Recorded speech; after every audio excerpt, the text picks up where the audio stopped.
Please excuse my slightly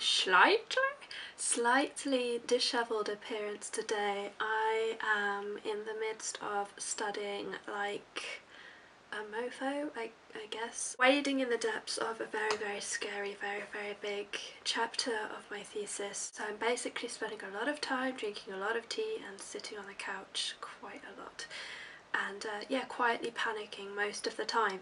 So I am literally using my 20-minute study break to record a video, because I know that if I don't record a video I will not get it up. That's what she said. So I wanted to do a quick favourites video, a few things that I've been absolutely loving for the month of December, which I know I'm really late, and also it is not going to be very long because I can't actually remember, and two, I think my makeup was really boring in December and that's why I can't remember. So I'm gonna get going. I have no foundations really favourites because I was really obsessed with my Bourjois Healthy Mix Serum. I don't think I need to repeat it again really. It's a beautiful silky foundation, really easy to blend. And then for the later half of the month I spent a lot of time really moodily trying to use up my Estée Lauder Double Wear. Why won't you die? Which keeps coming back and giving a little bit more, like the Terminator. There's hardly any left, but it keeps just giving. And I wish it would just die so I can throw it away, but I will not throw it away because I'm stubborn. It was expensive and I have to learn to use stuff up. So there's no face favourites really, but I do have quite a lot of blush favourites and a lot of lip favourites and one eye favourite, well, two actually. So my first eye favourite is this Paintpot by MAC in Morning Frost. This is kind of like a sandy champagne colour, very neutral, very boring. It's actually quite sheer and it gives a bit of a kind of champagne glitter across the eyelid. But I've been really liking this, and when the collection came out and I bought this I had immediate buyer's remorse. I thought, oh my god, this is the most meh product I've ever laid eyes on. But actually it works really nicely in two ways.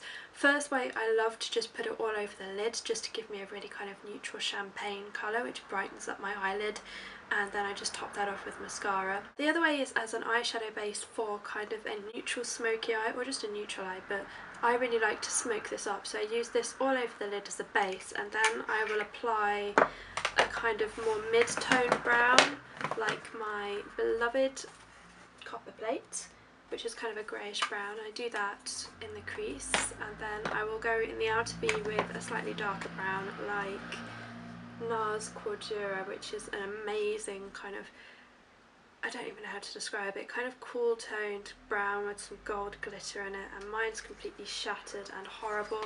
I find that every single NARS eyeshadow I've ever owned has just shattered, so I don't really know what's going on there.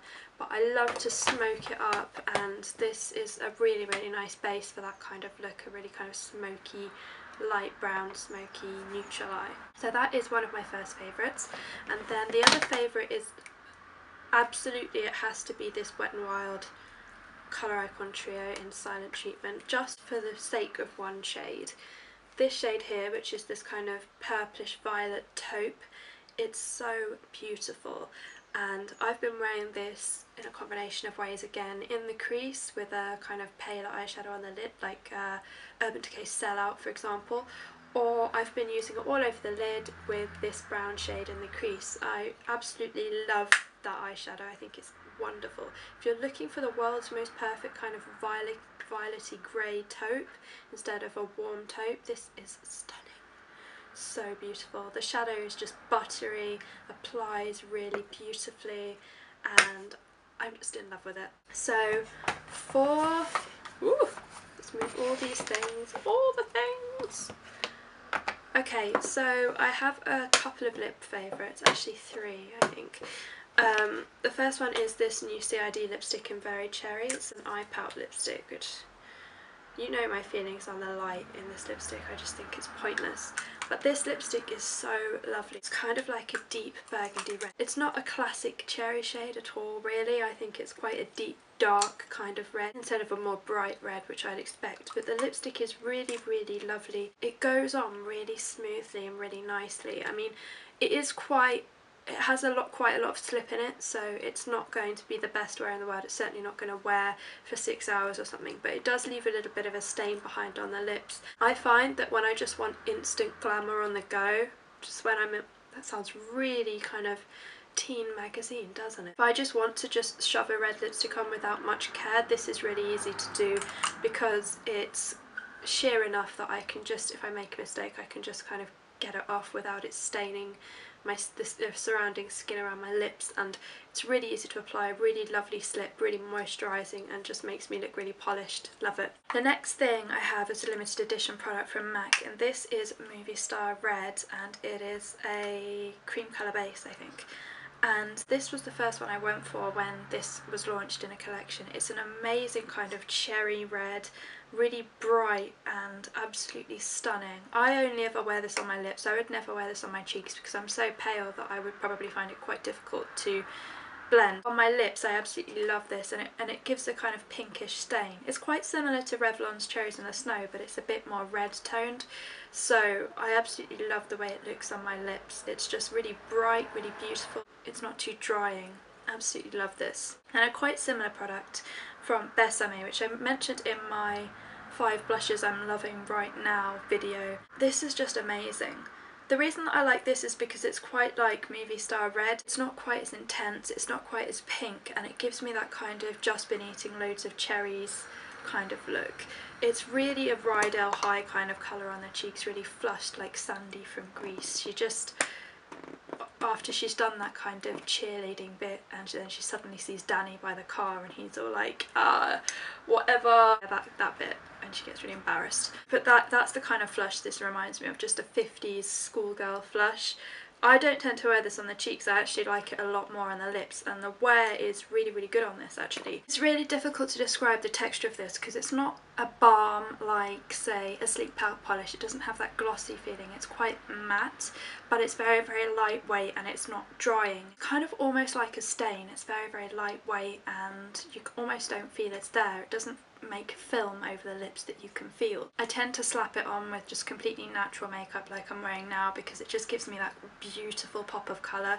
This is just one of those products which sets my heart aflutter. I love this. The product I almost forgot to mention is this Illamasqua Intense Lip Gloss in Belladonna, which came up with their Theatre of the Nameless collection, and I hope they make this permanent because this is such a gorgeous shade.